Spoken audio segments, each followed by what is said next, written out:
Muy buenos días. Felicito este extraordinario evento con este marco de público tan importante que se convoca por un tema de ciudad.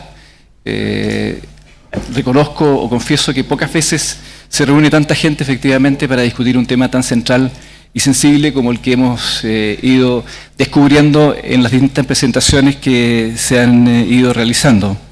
Agradezco especialmente también a la organización que me haya invitado. Creo que puedo compartir algunas ideas, sobre todo entiendo por el programa que soy el único representante de las regiones. Aprovecho a pasar el recado de que el 60% de los habitantes urbanos de Chile vive en ciudades que no son Santiago, de manera que somos demográficamente una pequeña mayoría, aun cuando desearíamos que políticamente fuéramos más importantes. No obstante, mi presentación, y como es muy breve el tiempo que tengo para poder transmitir algunas ideas y contenidos, voy a partir por atrás, sencillamente señalar que me interesa comunicar dos aspectos fundamentales. Uno, la preocupación de un modelo de desarrollo económico que ha dejado abandonadas a las ciudades, o sencillamente ha agudizado problemas que vemos en el día a día. Y ahí hay una interrogante, por cierto, muy grande. Y un segundo elemento que es sencillamente reivindicar el concepto de planificación urbana como una respuesta a los problemas y a los desafíos que enfrentan nuestras ciudades. También decir que debemos entender la ciudad como el principal servicio público de una comunidad organizada, ¿ya? No hay otro servicio público más importante en una ciudad organizada o en un espacio, digamos, comunitario organizado que no sea precisamente los beneficios o los servicios que ofrece la ciudad. No tenemos una oficina de atención al público ni tampoco un CERNAC de las ciudades, pero ciertamente el tiempo nos irá dando la razón que efectivamente las comunidades hoy día son mucho más exigentes y aspiran a tener mejor calidad de vida, y para eso las políticas públicas tienen que estar a la altura. Y partir señalando el primer concepto, que es este que nos preocupa, y es que hoy día vivimos en un país muy exitoso desde el punto de vista de los logros económicos. Ostentamos el índice de desarrollo humano más alto de Latinoamérica, el ingreso per cápita más alto y un déficit habitacional más bajo de Latinoamérica después de Costa Rica. Estos antecedentes nos hacen demostrar que el modelo económico efectivamente ha sido muy exitoso, aun cuando lo contrastamos con nuestra realidad urbana, y nos da la sensación de que existe un divorcio efectivamente entre lo que vemos con los números, las cifras y los éxitos que el modelo arroja frente a la precariedad de nuestra ciudad o de nuestras ciudades. Tengo certeza de que más de un 14% de nuestras ciudades, que sería el equivalente a la población que vive bajo el ingreso de la pobreza, vive en condiciones de precariedad, especialmente en las regiones donde esto es aún mucho más agudo. Si analizamos que tenemos más de 24 zonas o zonas urbanas que están definidas como saturadas o latentes, entendemos que estas ciudades están enfermas, o a lo menos enferman a sus habitantes, lo que por cierto es una precariedad desde el punto de vista de la calidad de vida enorme. Si analizamos el patrimonio y la amenaza que se cierne sobre las culturas locales y sobre la identidad, desde la perspectiva de las ciudades, no sencillamente la protección en sí mismo del patrimonio, porque la iglesia de Castro está protegida, ¿ya? Es un valor reconocido para la humanidad. Sin embargo, la estructura urbana se transforma en una amenaza que efectivamente destruye la identidad, el patrimonio y la memoria. Si sabemos que crecemos a una tasa del 8% de nuestro parque automotriz año a año, entendemos que los problemas de congestión son inevitables, y nos preguntamos cómo los vamos a resolver. Cuando tenemos un transporte público que no es el servicio que desearíamos desde el punto de vista del servicio público que esperamos de nuestras ciudades, ¿ya? Y simplemente cuando contrastamos una realidad, como decía el intendente, de una ciudad desarrollada, ¿ya? O parte de una ciudad muy desarrollada, frente a otra ciudad que hemos creado y que la hemos creado nosotros mismos, como el caso del barrio Bajos de Mena, que efectivamente tiene la escala de una ciudad, donde efectivamente tenemos muchos elementos como para poder avergonzarnos. Y aquí nos damos cuenta efectivamente que estas familias han salido de alguna manera, entre comillas, de la pobreza habitacional, pero han sumado o son parte hoy día de la pobreza urbana.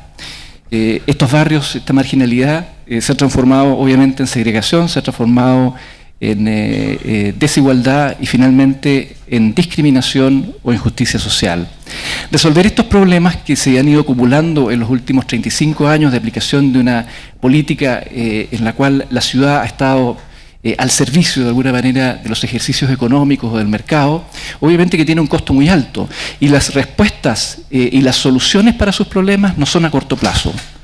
¿Qué conspira contra ello? Obviamente que nuestras administraciones públicas están acotadas obviamente a 4 años y los problemas y las respuestas a las soluciones de los problemas superan con creces los 4 años de los periodos administrativos y políticos que tienen nuestras autoridades. Esto no es una crítica a los políticos, sencillamente es descubrir o sencillamente develar una realidad a la cual están sometidas nuestras ciudades, y es que precisamente no pueden abordar los grandes problemas o los grandes proyectos mientras estén sometidos precisamente a las intervenciones o los plazos de administración que no son precisamente los plazos que necesitan las ciudades. La vulnerabilidad se suma como otro problema de las ciudades, aparte de los anteriores, se suma este como otro, pero como uno de los efectivamente problemas grandes, ¿no? Cuando la Universidad de Bonn el año pasado sacó este informe de Weltrisiko Index, en el cual en el fondo rankea la vulnerabilidad de los países, nos sitúa dentro de los 10 países más vulnerables del mundo desde el punto de vista de los riesgos naturales. Y nos preguntamos entonces qué hemos hecho todo este tiempo respecto de la preocupación de las ciudades para asegurar su resiliencia y asegurar sus condiciones de no seguridad, pero sí de menor vulnerabilidad. Cuando el 27 de febrero de 2010 ocurrió el gran terremoto y posteriormente el maremoto, nos dimos cuenta, al igual que en Valparaíso, que nuestras ciudades eran extraordinariamente precarias, ¿ya? Y las 18 localidades del borde costero que fueron afectadas obligó que efectivamente el Estado se organizara para abordar un problema que ya no era el problema habitual de reconstruir viviendas, sino que en esta imagen de Dichato antes del 27 de febrero y esta después del 27 de febrero se darán cuenta ustedes que el problema es un problema urbano, ¿ya? Para el cual efectivamente nos dimos cuenta de que todo el instrumentario público no servía para los problemas y las respuestas que se necesitaban de reconstrucción, porque había que reconstruir ciudades. De manera que las imágenes que ustedes ven de destrucción y que son conocidas y que nos dan cuenta de lo profundo que puede ser la destrucción de un evento natural de esta magnitud y que deja a gran parte de nuestras ciudades chilenas expuestas a riesgos naturales, debiera ser, por lo pronto, una política pública, y no solamente una política pública, sino que una política de Estado. Porque cuando hubo que iniciar procesos de reconstrucción, no existiendo ninguna herramienta, hubo que inventarlas, y hubo que improvisar, y se crearon los planes maestros, que todos ustedes probablemente habrán escuchado, y que efectivamente fueron una herramienta que no está contenida en la normativa legal vigente, pero que sirvió fundamentalmente para determinar el sinnúmero, acotado en algunos casos, de proyectos e intervenciones urbanas que había que determinar para devolverle la habitabilidad a un lugar que la había perdido. La había perdido a la escala urbana, como ustedes lo vieron bien en las imágenes. Devolverle la habitabilidad significó en el fondo determinar efectivamente cómo establecer distintas medidas que iban desde definir medidas de mitigación para futuros eventos de inundación por un tsunami hasta la recuperación de los espacios públicos. Y esto sencillamente que es un dibujo, ¿ya? Y no es más que eso, pero es un dibujo que identifica proyectos, que identifica los recursos que hay que hacer y además los sincroniza o los ordena en una tabla de tiempo acotado, en donde además cada uno de estos proyectos tiene un autor y tiene un responsable que en algún minuto tiene que intervenir en el proceso de reconstrucción. Y esto que ustedes ven ahí es una especie de carta Gantt, ¿ya? En la cual las distintas acciones y tareas se identificaron no solamente con sus recursos, sus actores, sino que también el momento en que se debía ocurrir o que debía producirse la intervención para su ejecución. Esto que parece, y es muy sencillo, es un plan. Es un plan microscópico comparado con los casos que hemos visto de la experiencia que nos presentaban recientemente. Pero demuestra sencillamente que la actuación del Estado, cuando existe voluntad y cuando existe un objetivo común, integral, es perfectamente factible coordinar sus acciones con un único propósito, que en este caso era tributar eficiente y oportunamente dentro de los planes de reconstrucción. Y los planes de reconstrucción estaban definidos con sus proyectos, por tanto, simplemente el proceso de ejecución de ellos mismos consistía básicamente en asegurar que la coordinación y el compromiso de los recursos y los actores se hiciera efectivo. De manera que en el caso de Dichato, en un plazo relativamente corto para los tiempos en que estamos acostumbrados a tratar nuestras ciudades, se construyeron casi 2,8 kilómetros de defensa costera, se hicieron expropiaciones que a los 9 meses de iniciado el proceso ya estaban ejecutadas para construir un parque de mitigación que permitiera efectivamente atenuar los efectos hidrodinámicos y destructivos que tendría un futuro tsunami, como también por eso mejorar las condiciones de resiliencia. Sumado a ello, se construyó o se canalizó el estero, que era uno de los elementos principales de afectación de esta localidad. Se construyó una plaza, bulevares, calles y vías de emergencia que en definitiva implicaron la actuación de múltiples actores que simultáneamente trabajaron en un proyecto aparentemente coordinadamente con la finalidad de lograr el objetivo. Y este corte que ustedes ven allí es el perfil transversal de lo que era Dichato antes del 27 de febrero y lo que hoy día es producto de esta obra de mitigación que permite en el fondo no solamente construir una defensa, sino un paseo de borde, un parque urbano y una costanera para darle accesibilidad a los bienes y los servicios que ofrece esta localidad. En un antes y un después, esta es la imagen de Dichato antes del 27 de febrero, esto es después del 27 de febrero, ustedes ven incluso una casa flota en la bahía. Esto es el año 2011, es decir, algo más de un año después de la catástrofe, la construcción de la defensa costera, que efectivamente es una obra bastante faraónica y que ustedes se podrán imaginar lo que administrativamente significa implementar una obra un año después de una catástrofe, cuando hay que pasar y navegar por toda la estructura administrativa, desde las rentabilidades sociales hasta los permisos sectoriales de las gobernaciones marítimas y otros elementos importantes que interactúan en estos procesos.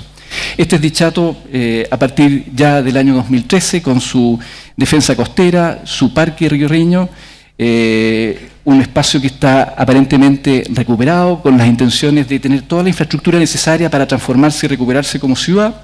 Esta foto la saqué hace apenas 2 días. Ustedes ven allí que por el lado derecho de la foto se ve la implementación del parque de mitigación. Obviamente este parque demorará algún tiempo, yo me he adelantado y les hago una anticipación de cómo más o menos se podría ver, y que nos muestra efectivamente una imagen de un espacio urbano pequeño, acotado, microscópico desde el punto de vista de la experiencia, en el cual efectivamente el Estado actúa concertadamente en función de un plan y un objetivo, que no son los planes reguladores, que no son los pladecos, que no son todos estos instrumentos que hoy día están en la legislación, sino que precisamente los que logran esto son instrumentos que no están en la legislación, pero que permiten efectivamente concertar las acciones de los actores. Un bulevar público que permitió reconstruir en el fondo la columna vertebral de la localidad, incluso viviendas tsunamis resistentes o resilientes, que en el fondo son prototipos que necesariamente se tuvieron que adaptar para darle habitabilidad al borde costero, y lo que ustedes pueden ver con ello efectivamente que aquí no solamente participa un ministerio, sino que la totalidad de los actores públicos en función de lograr un único objetivo. La pregunta que entonces uno se hace es efectivamente ¿por qué esto, que es un ejercicio microscópico de planificación, no podemos ambicionarlo para el desarrollo de nuestras ciudades en el marco de definir objetivos que se apunten a solucionar nuestros grandes déficits y efectivamente coordinar a la totalidad de los actores para que tributen ordenadamente en la solución de ellos? Y esto no hacerlo obviamente de la noche a la mañana. Es imposible pensar que los problemas de las ciudades chilenas se van a resolver en 4, en 3 años. Necesitamos 10 o 15 años, pero hay que partir ahora. Y perfectamente el ingreso per cápita que hoy día tiene nuestro país y la estabilidad que tienen en su crecimiento en los últimos años nos permite asegurar o nos da las mejores herramientas para poder planificar hacia el futuro. Y planificar significa sencillamente proyectar este ingreso que tenemos hoy día, incluso en forma mucho más discreta, y tributar parte de los recursos que hoy día cada una de las carteras ministeriales asigna para los proyectos urbanos en función de un plan. Y esto que yo les muestro acá es una invención. Es como me gustaría a mí ver la agenda de inversiones de la ciudad donde yo vivo y de cualquier ciudad en Chile, en donde yo pueda entrar a una página web y ver en qué año se va a construir tal o cual avenida, tal o cual corredor urbano, tal o cual parque urbano, entendiendo que en Chile necesitamos aproximadamente 8.900 hectáreas de parque, si queremos tener un estándar homologable a los estándares internacionales, lo que significa más o menos 523 parques forestales, para que ustedes se hagan una idea, y alguien se tiene que hacer cargo de eso. Eso no se puede resolver en 3 años ni en 4 años. Entonces planifiquémoslo. Digamos en qué año vamos a tener en Santiago, en Concepción, Valparaíso, la totalidad de los parques que la comunidad necesita. No necesitamos que hoy día los parques estén construidos, lo que necesitamos es efectivamente saber cuándo.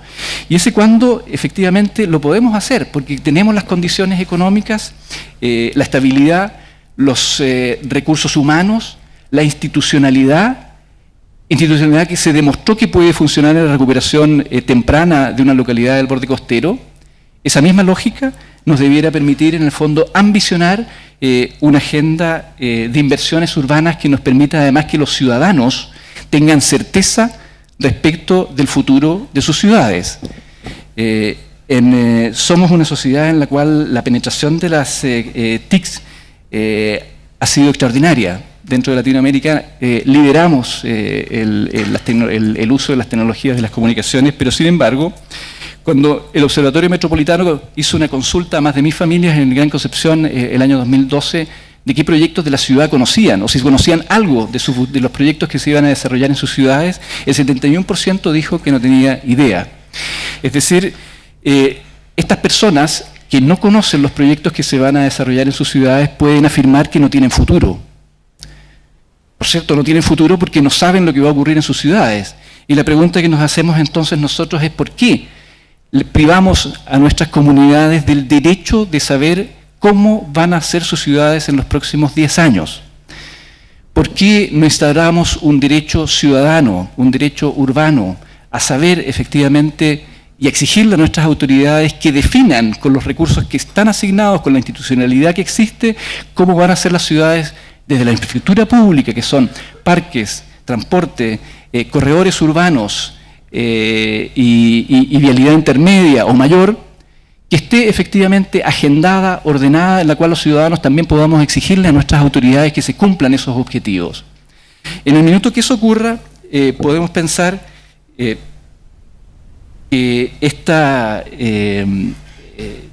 frase aguda, digamos, de que la reconstrucción es como Dios, todos saben que existe, pero nadie la ve, ¿ya?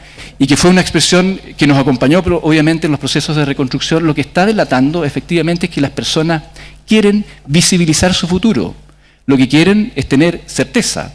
Y parte de la calidad de vida de los ciudadanos es precisamente saber cómo va a ser el futuro de sus ciudades. Y hoy día Chile está en condiciones, con sus ingresos per cápita, su estabilidad económica, su institucionalidad, de asegurar efectivamente que se puede o es posible construir el futuro de las ciudades.